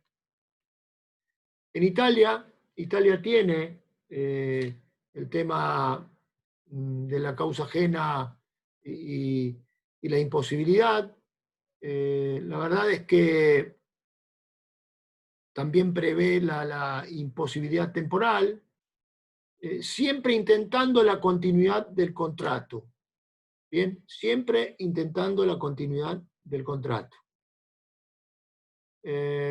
Acá hay algunas similitudes, si ustedes ven este artículo, y se lo puse abajo, con nuestro sistema, bien. Realmente no está bien clarito también lo que es el alia normal del contrato. En esto, después habría que ver cómo se plasma en nuestro país esta situación del alia. Me lo voy a anotar para repetirlo al final, porque nosotros tenemos un concepto del alia o riesgo. Sabemos que hay contratos que son aleatorios, pero hay que ver cómo impacta esta situación de la pandemia y del hecho del príncipe. ¿Bien? Bueno, Italia tiene su llamado decreto Cura Italia, ¿bien? Que marcó distintas medidas de contención. Yo después me permití hacer un cuadro resumen de lo que son las normas en nuestro país, que en definitiva se van dando cuenta con lo que yo les voy mostrando, que nuestros decretos y nuestras normas que se han emitido del estado en emergencia tienen un correlato en lo que ha pasado en otros países. Lo que pasó en Alemania, quizás más en exceso la intervención estatal, lo poquito que pasó en Francia, lo que pasa en Italia. Normas de mitigación tienen todos los países, normas de fomento hay en todos los países, por supuesto, normas de seguridad a nivel de lo que tiene que ver con salud y sanidad. Yo creo que, indudablemente, quienes han emitido las normas en nuestro país han mirado y han tenido en cuenta lo que ha pasado en los otros países. Creo que así como se tuvo en cuenta lo que ocurrió a nivel epidemiológico y un temprano aislamiento para prevenir más que nada lo que pasó en Italia y en España, también se tuvieron en cuenta las medidas que se han tomado. ¿Bien? Y en contratos en particular similares también. Bien. Bueno, más allá de todo, en los primeros fallos que uno va viendo, se analiza muy puntilosamente si el contratiempo fue tal, teniendo en cuenta lo siguiente. En este punto particular que voy a hablar ahora, Francia, Italia, Alemania, España no nos van a servir demasiado, porque el análisis de esto, del fondo, las circunstancias de tiempo y lugar de cumplimiento, son diferentes. No es lo mismo la Argentina, que tiene concentrada la mayoría de la población en lo que es el Gran Buenos Aires y Capital Federal, con la extensión de territorio amplísima, o como pasa en Estados Unidos, que es lo que ocurre en estos países, en los cuales el análisis es muchísimo más delicado, y que el tránsito incluso es distinto. A Italia entra la pandemia, entra el COVID viniendo desde China, porque China, hay muchas empresas italianas en China y por el puerto de Nápoles también entra muchísima, y por el puerto de Génova, muchísima mercancía y mercaderes, usando términos antiguos, de China para Italia y para el centro de Europa, porque así arrancó. En el tema del análisis de los contratos nosotros vamos a tener que verlo de otra manera, por la cuestión más que nada espacial diferente que presenta la Argentina. ¿Bien? A ver, entramos a la Argentina hoy. Voy a tratar de ser lo más claro posible y lo más sucinto, pero ya que tenemos la posibilidad que nos da el colegio de encontrarnos, que no nos falte nada de lo que tenemos que ver de nuestro país, por lo menos en lo que es mi visión, en mi humilde visión. Lo primero que tenemos que hacer, en cada caso como abogado, es analizar si el efecto sobre el contrato es por la enfermedad en sí sola o por el hecho del príncipe. El mejor ejercicio es decir, bueno, ¿qué hubiese pasado si entra la enfermedad y no tenemos ninguna de estas normas? Hubiésemos podido tener una fiesta igual, hubiésemos podido terminar un departamento igual, hubiese seguido fabricando automóviles o armando automóviles. ¿Qué pasa con un bien que se fabrica en Tierra del Fuego? ¿Qué pasa con lo que es la importación? ¿Qué hubiese cambiado? ¿O qué cambia? Si el análisis quizás nos queda más chico cuando analizamos en forma particular el impacto de la enfermedad sobre la persona. Bien, este señor que tiene que fabricar un par de zapatos artesanal y se enfermó de COVID. Intuito personae, lo tiene que hacer él, se enfermó. Estuvo 1 mes y medio internado y otros 15 días aislado en cuarentena hasta que le da el segundo negativo. Bien, esto es lo que yo llamo el efecto directo de la enfermedad. Lo que sí ha generado la pandemia es que el Estado tenga que emitir norma y a partir de toda la norma estatal lo que nos impacta en todos los contratos. Esto quiero ser claro y determinante, no, por más que genéricamente se pueda hablar de los efectos del COVID, que permanentemente se diga, bueno, el aislamiento es por la enfermedad, sí, es cierto, el aislamiento es por la enfermedad, pero para nosotros los abogados hay una norma, y nosotros tenemos que, la norma es la que tuvo injerencia en ese contrato. Después, como estaba el comentario del 1522 viejo de Vélez, o a una persona la puede afectar directamente, o digo, uy, no, yo me voy a vivir a otra provincia, no hay ninguna norma, me voy a vivir a otra provincia porque tengo miedo de contagiarme. Bueno, ahí decidirán los jueces si es suficiente o no. Pero acá yo quería marcar la diferencia, ¿eh? La pandemia o el hecho del príncipe. Y esto, para nuestro análisis como abogado, es importante porque puede llegar a haber casos de impacto directo. ¿Bien? De impacto directo. Me animé a armarles este esquema con mucho esfuerzo no por lo jurídico, sino por lo que implica llevar adelante este dibujo, en lo que son las situaciones jurídicas. Bien, este derecho del príncipe, del COVID directo, y la resolución de conflictos derivados de contratos vigentes a fecha de pandemia y normas estatales, cómo yo resolvería los conflictos. Cómo digo que debería, desde mi humilde análisis, hacerse. ¿Y qué tengo que tener en cuenta? Después vamos a seguir, pero ¿qué tengo que tener en cuenta? Que como hecho del príncipe hay normas que me impiden transitar, como derecho constitucional válido, ¿no? Otras que me limitan a trabajar o me impiden trabajar. Se han limitado actividades en particular, o sea, una misma situación, no puedo salir de mi casa porque tengo prohibido transitar, pero también la actividad que yo desarrollo está prohibida o está limitada. Bien, también hay normas de fomento dentro de la emergencia, este aliciente a los médicos o premios o cuestiones que el Estado, para fomentar el estado del sistema de salud, normas que eximen de responsabilidades, hay normas que eximen de responsabilidades, que yo específicamente después se las voy a trasladar, normas que extienden plazos, más que nada en locación y hipoteca, normas que mitigan, como la norma que crea el IFE, por ejemplo, y normas que intervienen sobre el tipo de contratos en particular, incluyendo que se eximen responsabilidades, como yo decía recién.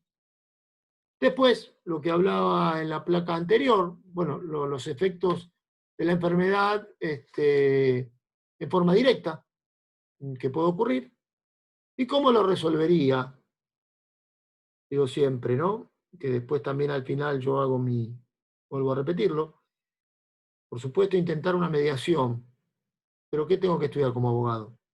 Buscar todas las normas públicas que se emitieron hasta hoy, que se van a emitir, porque claramente van a aparecer más, las de orden público que aparecen en nuestras relaciones contractuales. Bueno, 1090, 1091 y 1730 y concordantes de cada uno de ellos. Bien, creo que este es el cuadro de análisis de las situaciones derivadas de situaciones jurídicas derivadas del COVID, que quizás de acá a 15 días se pueden modificar.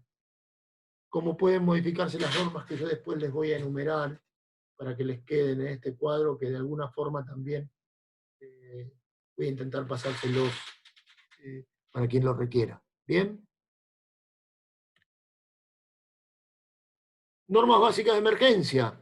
¿Qué tenemos? Bueno, la 27541, que declara la emergencia pública. El decreto, ¿bien? Que amplía la emergencia pública.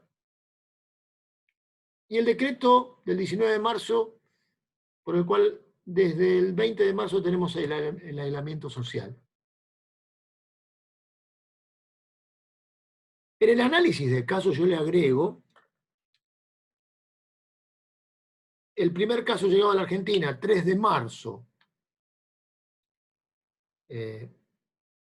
Por lo menos para nosotros como abogados, esa va a ser la fecha de la enfermedad de ingreso a la Argentina. ¿Puede haber entrado el 1 de marzo alguna persona contagiada? Y sí, ya no tenemos cómo probarlo como abogados. Yo marco esa fecha, marco la del 20. No tenemos en el decreto argentino una situación, o en las normas hasta hoy, como en la del derecho alemán, que te decía, bueno, el 8 de marzo, hasta el 8 de marzo, todos los efectos de los contratos son válidos. Todo aquel contrato que se hizo el 9 de marzo, se asume la responsabilidad. Porque si vos contrataste el 9 de marzo en Alemania, estás sabiendo de la enfermedad. ¿Bien? ¿Por qué digo normas básicas de emergencia? Porque son las 3 centrales de un montón de normas que salieron después. Ampliaciones, modificaciones, que son las que nosotros vamos a tener que ir a ver en cada caso particular. Yo, en estas 3 placas que vienen, ¿qué hice? Me marqué las que para mí, hasta hoy, son las normas que, y le repito ahí la del aislamiento, que son aplicables a toda esta situación. Hubo más normas de emergencia, pero bueno, yo no tengo forma de saber tampoco qué va a pasar mañana. Por lo menos hasta hoy es lo que tenemos. Y después me voy ahí tenemos dos decretos, fíjense, el 320 y el 319, de vital importancia. ¿Y cuántos impactan? Yo les pongo acá el tema de los contratos y lo que tiene que ver con la prestación de servicios domiciliarios. Fíjense las diferencias que hubo también en el permiso de exportación de aparatos. Bueno, montones de normas que nos dedicaría semanas meternos en cada una de ellas, pero que como abogados nosotros vamos a tener que mirarlas. Y tenemos que ver qué se resolvió, qué nos limitó y qué nos cambió del contrato vigente. ¿Bien?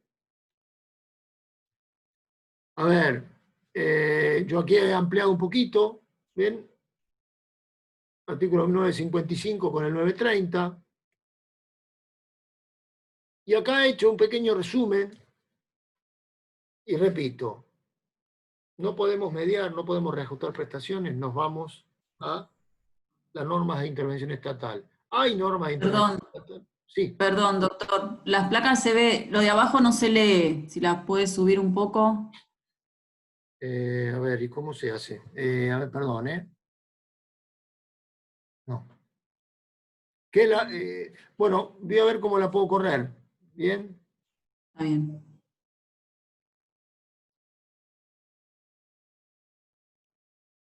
No, lo que vamos a hacer, Gabriela, es, al final, Sí, yo, mientras tomamos las preguntas, lo que hago es achicarlo. está Y bien. porque si no, no tengo Algunos no las ven, por eso. a ver.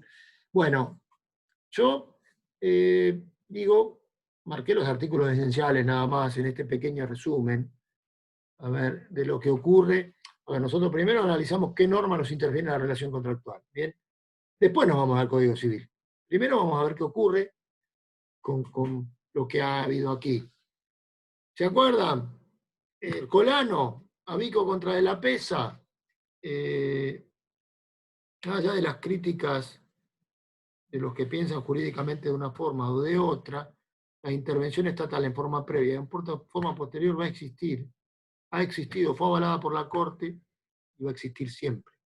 Se ha interferido aquí en lo que es una hipoteca, se marca bien que sea vivienda única, se suspendieron las ejecuciones como consecuencia de la suspensión de las ejecuciones hasta el 30 de septiembre, por lo menos hasta ahora, por eso digo que después se puede prorrogar. Hay modificaciones y suspensión de la prescripción y caducidad. Si había diferencias de pago de valor de cuota, bien, genera el gobierno un plan de facilidades. Si tenemos deuda atrasada, genera el gobierno un plan de facilidades. No se paga interés sobre la mora. No hay interés compensatorio, no hay punitorio, ni otras penalidades durante el tiempo de vigencia. Bien. Ahora, ¿qué dice? Las partes podrán pactar una forma de pago distinta siempre que no sea más gravosa. A ver, resumiendo, en hipotecas, más allá de que tenemos que ver la ley completa y en qué nos afectó, también esto va para los prendarios del crédito UVA. En el caso de vivienda única, el congelamiento del valor de las cuotas hasta el 30 de septiembre, la diferencia de cuotas se pagan cuotas, los valores en definitiva congelando a la cuota de marzo, la suspensión de ejecuciones, como correlato propio, suspensión de la prescripción y caducidad. Un decreto nos está metiendo el dedo en el Código Civil. Un decreto nos está metiendo la mano en el Código Civil en contratos, nos está metiendo la mano en la hipoteca, nos está metiendo en la prescripción, pero es válido, por supuesto, por la situación de emergencia. Y bueno, todo lo que es el pago en cuotas, deudas por falta de pago, que a lo mejor es la parte que ustedes no pueden llegar a ver, entre cuotas desde octubre. Yo creo que estos decretos pueden llegar a tener modificación. Bien, el de locación tiene características similares, pero vean, en especial en el artículo 9, ¿por qué? ¿Qué nos marca? ¿Qué contratos están alcanzados? ¿Qué nos va a pasar como abogados? Vamos a tener que discutir si determinado contrato está alcanzado o no está alcanzado. ¿Qué contrato no está previsto en este artículo 9 y que para nosotros debiera estar previsto? Mi parecer apenas lo vi salir porque uno se puede sentir perjudicado, no estar incluido, y resulta ser que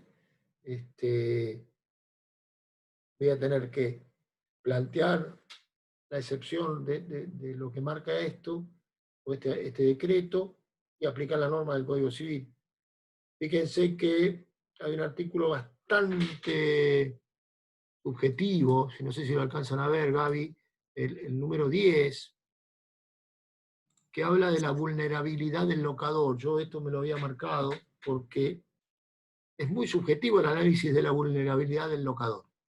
Bien, y es muy discutible para mí el artículo 10, muy discutible, porque plantea una excepción a lo que dice el artículo 9 y creo que genera el análisis de la vulnerabilidad, una discusión y visto desde el otro lado, del locatario, no sé si es del todo justo. Bien, bueno, el artículo 11 excluye lo que es, si no lo ven, a parcería rural y contrato de arrendamiento rural. He marcado los artículos que yo considero determinantes. Después veremos que en la primera parte está respecto de todo esto, la suspensión del desalojo, la prórroga del contrato hasta el 30 de septiembre, el congelamiento del alquiler hasta el 30 de septiembre, con, fíjense, el decreto 319 y 320 con características similares en cuanto a los fines del contrato, bien, las deudas con diferencia de precio de la misma forma que en las hipotecas, en 3 cuotas con canon locativo de octubre, en el otro era con cuota de octubre, y en las deudas con falta de pago también. Repasando un poquito esto, que es lo primero que nosotros vamos a tener que analizar si es que nos toca algún tipo de estos contratos, bien, el tipo de vivienda de que se trata, tanto en un régimen como en el otro, bien, el tema del prendario UVA, en lo que es hipoteca, la suspensión de la prescripción, qué contratos se alcanzan en la locación, bien, y los efectos sobre esos contratos. Efectos sobre el contrato, suspensión del desalojo, prórroga de contratos, más allá de que, a ver, el acceso a la justicia está limitado, ¿no? Difícilmente hubiésemos podido llegar a un desalojo, pero la prórroga del contrato está, la intervención estatal en contratos de servicios, esto ha tenido en el ámbito público bastante publicidad, bien, las limitaciones en cuanto a precios, bueno, este decreto 311, necesito apurarme, necesito llegar al Código Civil. Contratos bancarios, ven la suspensión del cierre de cuentas por cheques rechazados y todo ese tipo de situación. Porque yo encuentro que hipoteca, locación, contratos bancarios y, y contratos de prestación de servicios públicos es en aquellos donde es el impacto más fuerte de la intervención estatal. ¿Bien? Hay en algunas cuestiones de importación, pero estos 4 puntos son los que yo considero más determinantes. Y entramos a lo nuestro, del código, en cuanto a los efectos. Primero, analizar si nos encontramos ante caso fortuito o fuerza mayor. Esto es imposibilidad de cumplimiento. En la imprevisión del 1091 tenemos la excesiva onerosidad. En este caso, tiene que haber imposibilidad de cumplimiento. Tengo que entregar el auto importado, se prohibió la importación. Bien. Tiene que venir a pintarme la habitación, tengo el contrato, hay fuerza mayor, sigo con la idea vieja, hay fuerza mayor en la norma estatal que no me deja. Bien. Puede haber situaciones de contratos de largo aliento en el cual hay cumplimientos previos, puede haber cumplimientos posteriores y no necesariamente tenemos que rescindir o resolver el contrato. Bien, los requisitos de procedencia, bueno, ya lo conocen todos. El hecho imprevisible, como vuelvo a decir, que dije al principio de la charla, en concreto, o sea, en abstracto, insisto que la pandemia es previsible. En abstracto es previsible. En concreto, al análisis de alguien que va a firmar un contrato, es imprevisible y por supuesto es imprevista la pandemia y también es inevitable. Esta es nuestra situación actual como país y todavía es inevitable en el mundo. ¿Bien? Por supuesto, ajeno al deudor o ambas partes, siendo rebuscados, tendríamos que ver si en el caso COVID, alguien que viola la cuarentena y contagia y está probado, puede llegar a afectarnos a una situación. Lo digo como para plantearles la discusión. Y por supuesto la imposibilidad de cumplir, que es la cuestión clara, distintiva del caso fortuito fuerza mayor y la gran diferencia con el tema de previsión. Bien, bueno, aquí yo había transcrito los contratos, los artículos aplicables, ¿no? Porque en definitiva, tanto en lo que es imposibilidad de cumplimiento de 1732, veremos después qué pasa con el 1733.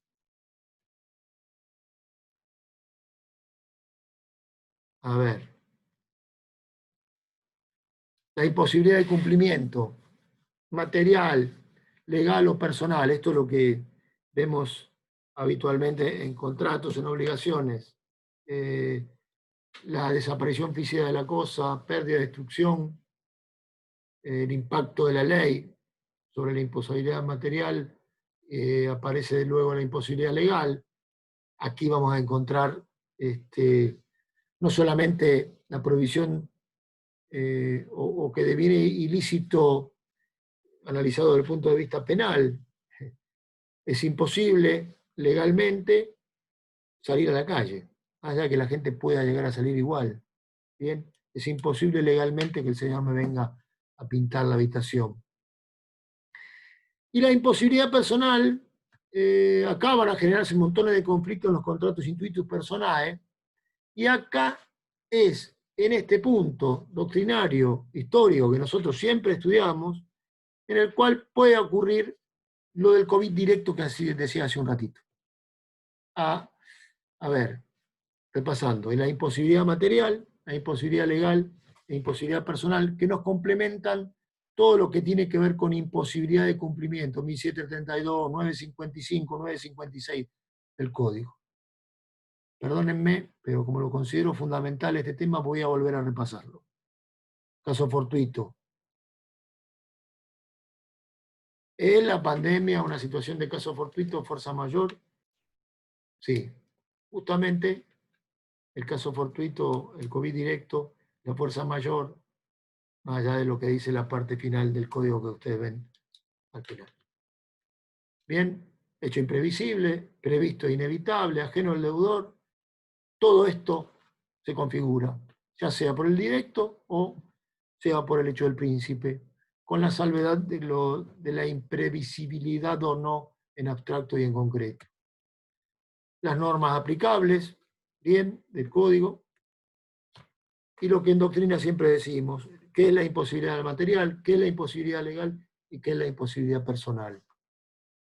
Vamos a encontrar que vamos a poder resolver los casos con la situación de caso fortuito, salvo en las mediaciones que uno intente decir, bueno, se prorroga cuando se puede el cumplimiento.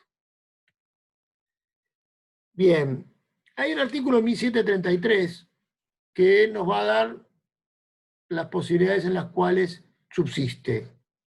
Bien, si se asume el caso fortuito, discutible para mí, siempre.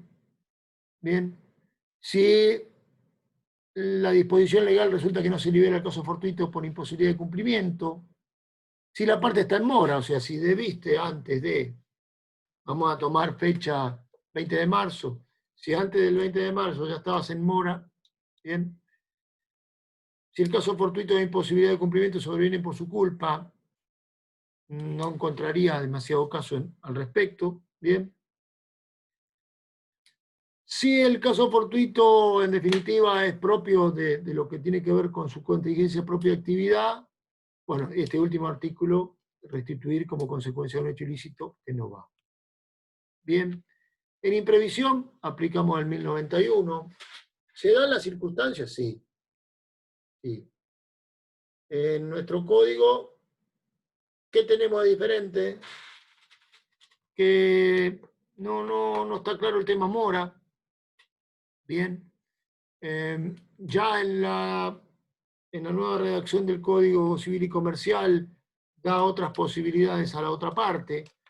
¿Se acuerdan que en el 1198 antiguo, en el viejo código, se le daba la posibilidad, en definitiva, a la contraparte de poder ofrecer un reajuste de las prestaciones? Acá podemos plantearlo, como dice el código, plantear extrajudicialmente o pedir ante un juez por acción o excepción, resolución parcial o adecuación. Estas pequeñas diferencias del código anterior con el nuestro, el instituto para nosotros sigue siendo igual. Bien. Aquí los requisitos, bueno, contrato conmutativo y el alia, como decía, que me lo anoté acá. En el contrato aleatorio, a ver, uno asume un riesgo. En el contrato aleatorio, yo tengo un arrendamiento rural y en el arrendamiento rural me quedo con el 50% de lo que es la cosecha. Bien, vos asumís un riesgo de un año al otro. Hay años que llueve más, hay años que llueve menos, hay años que hay más tormenta, hay menos tormenta. No todos los años, uno asume un riesgo, sabe que como mínimo va a tener cierta cantidad de soja para tomar la soja, ¿bien? Y de allí hacia arriba, va a haber un mínimo hacia arriba. ¿Cuándo excede el riesgo propio del contrato? En este caso, la pandemia me impide cosechar y no se recibe nada. Eso es exceder el riesgo propio del contrato. ¿Bien? Entonces, regla conmutativo y la excepción del caso aleatorio. Bueno, la excesiva onerosidad, la historia de análisis del rebus sextantibus, que me ha modificado las condiciones y han cambiado las condiciones contractuales. Bueno, la excesiva onerosidad derivada de un acontecimiento extraordinario. Este acontecimiento extraordinario, como repito, debe ser imprevisible en concreto y debe haber, como decimos en doctrina, una alteración extraordinaria de las circunstancias existentes, desde el tiempo en que celebramos el contrato hasta el tiempo en que lo debemos cumplir. Para un poquito acá antes de pasar a ley. Recuerden que si tenemos un contrato en cuotas, bien, tenemos efectos ya cumplidos, nos afectan las cuotas hacia adelante, no sabemos hasta cuándo por ahora. Bien. Por supuesto, la causa ajena a las partes, que en el caso de en las dos situaciones está. En el caso de la mora tenemos un problemita. El código nuevo no la menciona. Lorenzetti, en su comentario al código, dice que la mora no es importante, bien, cuando la excesiva onerosidad hubiese llegado igual. Yo tengo mis serias dudas, seguiría teniendo como abogado en un costadito de análisis si a los efectos de la excesiva onerosidad ya se encontraba en mora, y más por este caso particular. El COVID entró el 3 de marzo, tenemos el decreto enseguidita, el 20, bien, ya estaba en mora, a mi modo de ver, no le aplica la imprevisión de lo que estaba en mora. En contra de Lorenzetti, pero bueno, no importa. Yo creo que cuando ustedes lo lean pueden llegar a pensar parecido a lo que les acabo de decir, porque marcamos una fecha. Bien. Bueno, recuerden que el perjudicado puede plantear, bueno, la resolución, puede plantear la adecuación, puede haber un reajuste, bien. Y entramos a este instituto interesantísimo, con el cual yo cierro por lo menos este análisis del código. ¿Se acuerdan del caso Krell, de los casos de coronación? Cuando alguien contrata con un determinado fin. Bien, el código incluye este artículo de manera acertada. La frustración definitiva de la finalidad del contrato, definitiva, va a generar un efecto. Bien, va a generar un efecto. Leyéndolo en forma...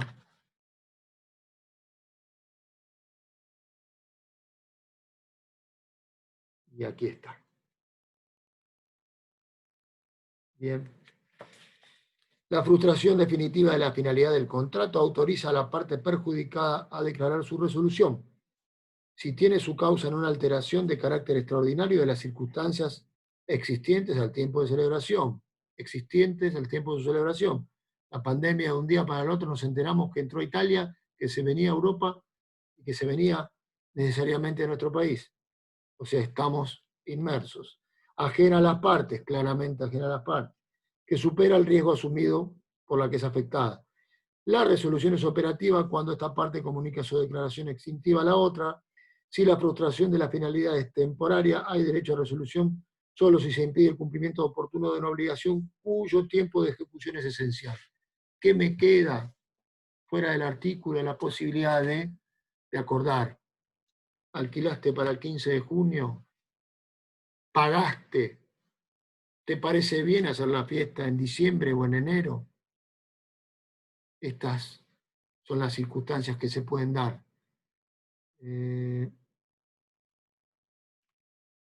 Bien, esto nos lleva al 281 y al 1013, sobre causa del acto jurídico. Recuerden que este artículo 1090 habla del caso Krell versus Henry, o habla. Nos recuerda ese caso, bien, el caso de coronación. Yo no sé si los conté bien, el caso de coronación, el caso Krell era una persona que había alquilado un departamento para que desde el balcón poder ver los 2 días de procesión de coronación de Eduardo VII y de la reina Alejandra. Bien, se suspendió, se enfermó el rey, no pudo asumir ese día. Bien, piden que pague la locación igual y aparece este juicio, que era el versus Henry, donde se determinó en la Corte de Apelaciones que se frustró la finalidad, porque el alquiler se había hecho para ver pasar, en definitiva, la coronación. Nunca hubiese alquilado ese lugar si no hubiese sido para ver la coronación. Ahí yo encontré un fallo, como puede haber varios, yo se los marco, por una demanda que la sala comercial, sala B, de Capital, en un caso que yo me lo había olvidado, se trasladó el feriado del 23 de noviembre de 2015 al 27 de noviembre de 2015. Por ese traslado, bueno, alguien había alquilado, porque habiendo un feriado el día 23, podía hacer su fiesta de casamiento. Al Estado haber un hecho del príncipe que modifica, se me modifica la fiesta. Y ese día se trabaja. No puedo hacer fiesta, ni la fiesta nocturna que se pensaba hacer porque el día siguiente era feriado, bueno, ni siquiera el día 23. Bien, la Cámara dice que corresponde admitir la demanda con motivo de incumplimiento de locación, del contrato de locación, y aplica este artículo 1090. Bien, podemos llegar a tener cataratas si no hay acuerdos previos de este tipo de cosas. Bien, habiendo esperado haber sido bastante claro, yo me he permitido escribir estas líneas, marcando lo que, como cuestiones mínimas, seguramente podemos sumar un montón más, lo que deberíamos hacer ante un análisis de un caso particular que nos llega, mismo si yo fuese juez. Bien. Y aquí se los marco, en cada caso advertir si se ve afectado por COVID o hecho del príncipe o ambas situaciones, esto que hace un ratito yo les decía. Bien.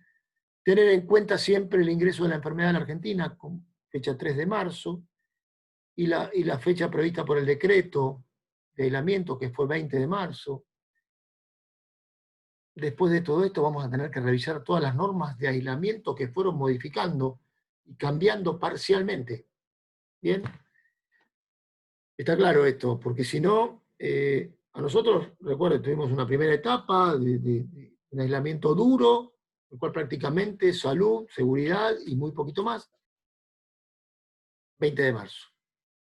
Ahora después cuando se entra a abrir nos cambian y cada decreto nos fue cambiando. Vayan viendo en los decretos que yo les marco las modificaciones. Después, por supuesto, estudiar el tipo de contrato, injerencia del orden público, si hubo norma o no hubo norma. En el punto 4, identificar sobre qué tipo de contratos se emitieran normas. Yo hoy les marqué 4. Bien, podemos llegar a tener más. Hay que revisar y analizar las restricciones y limitaciones que surjan de las normativas en general. Y más que nada ver lo que versa el contrato y también ver las restricciones locales, lo que pasa en cada provincia. O sea, tener en cuenta también que a veces un contrato de Jujuy se ve afectado por los impedimentos que hay en Buenos Aires. ¿Bien? Bueno, analizar las consecuencias de los incumplimientos de obligaciones contractuales y los retrasos. En caso de imposibilidad de cumplimiento, pandemia, 8 el príncipe, si constituye impedimento definitivo, que no sea una mera dificultad. Hay fallos sobre la mera dificultad. Bien. Y la mera dificultad a veces, en un contrato en el cual participa una empresa, es propia del riesgo empresarial. Bueno, esto que decía antes, establecer el ámbito espacial de cumplimiento del contrato, porque las diferencias en lo fáctico y en lo normativo pueden ser distintos de un lugar a otro. Y como pongo yo acá, hay muchos contratos cuyo cumplimiento se vincula más de una ciudad o provincia. Establecer que si el contrato puede seguir con normalidad, si hay imposibilidad de cumplimiento total o parcial, o sobreviene la excesiva onerosidad, eso nos va a permitir saber qué normas aplicamos. Y en este último, soluciones posibles respecto de esto, ¿no? Intentar una mediación, ajuste de las prestaciones, rescisión del contrato por imposibilidad de incumplimiento, intentar encuadrar la situación en alguna de las normas específicas emitidas, aplicar las previsiones del código, caso fortuito, fuerza mayor, imprevisión o frustración de los fines. Y aquí termina la pequeña película de 2 horas y algo respecto de nuestro análisis de esta situación tan compleja en la que pretendo aportar para nosotros los abogados cómo vamos a empezar a transitar, por lo menos hasta las normas que tenemos hoy, con un código que nos ayuda bastante y con normas que se van a venir,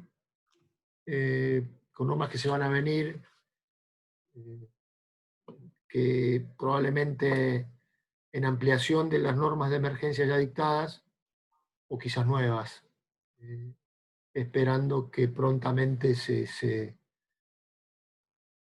termine este problema de la enfermedad y que nos permita acceder a la justicia en forma normal, porque más que nada como abogados estamos bastante limitados y es mucho el esfuerzo que están haciendo los colegios, en especial el nuestro, y sé que también la justicia lo hace.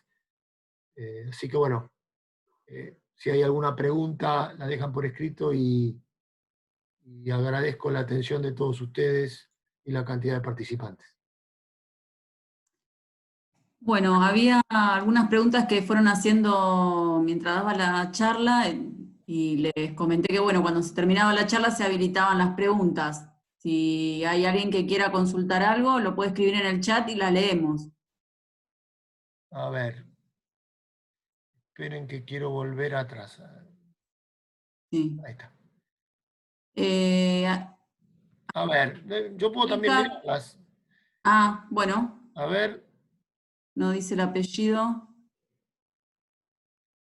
¿La lee? No sé dónde. Bueno, si no léeme. Ahí veo una pregunta. Todas las ejecuciones incluye. El decreto, si lo van a ver, el decreto de locación particularmente, es bastante limitado. Incluye solamente lo que yo les decía recién. Y esperen un segundito.